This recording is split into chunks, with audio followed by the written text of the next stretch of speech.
नया साल कोविड-19 vaccine corona मा मोनबाय थायो एकदमबारे इमारजेन्सियाव मानसिखौ बुथारगोन मालाबा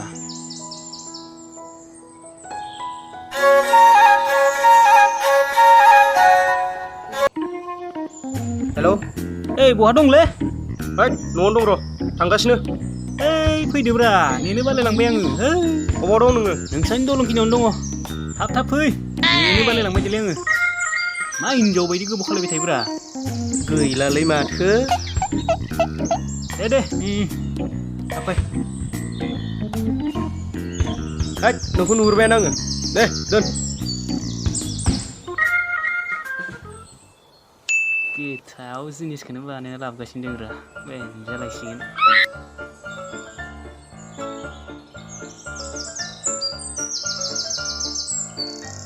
नादोंना नायाखै आंबो सादाया सासेनिल'मोनलै दे माबा मोनसे खालामसिगोन आं थांबाव जिरायनि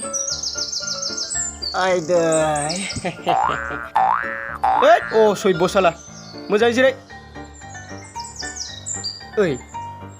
आंनो बाइक गंसे नांगौ जादोंमोनलै एसे नागिरना होदोब्रा बिरजननाव सों बिरजननाव सिख्लाफोर दं होनदोंमोन हैद अ सैब आंखौ होनग्रोनो हो बेसो फानगोन होनदोंमोनब्रा नांगौबो होनो होनबाबो दाय नाङाबा नाङा होनब्रा थै दे जाबाय दे मोनबानोथ' जाबायना आंहा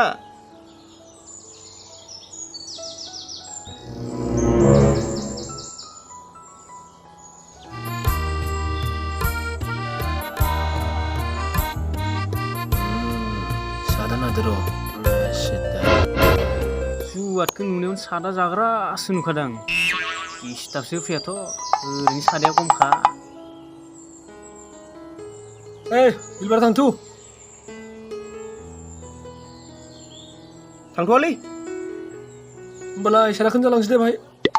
गोथाव नाथारदों माथो नंमारगौसो साननाया ओरैनोबा खमखामोन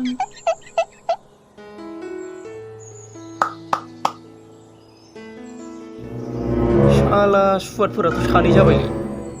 है आंहा आंनिखौ जागोनलै मोनजा बिसोर उननि बाथ्रासो फटाफट सोथारसैलां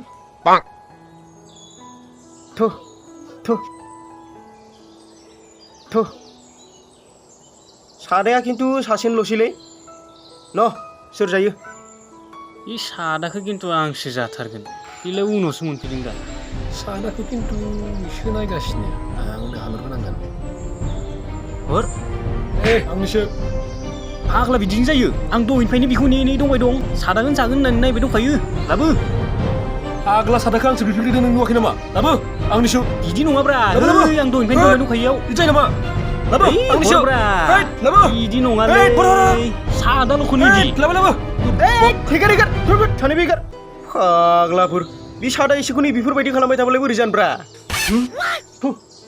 मोनजाबाय दा सानैबो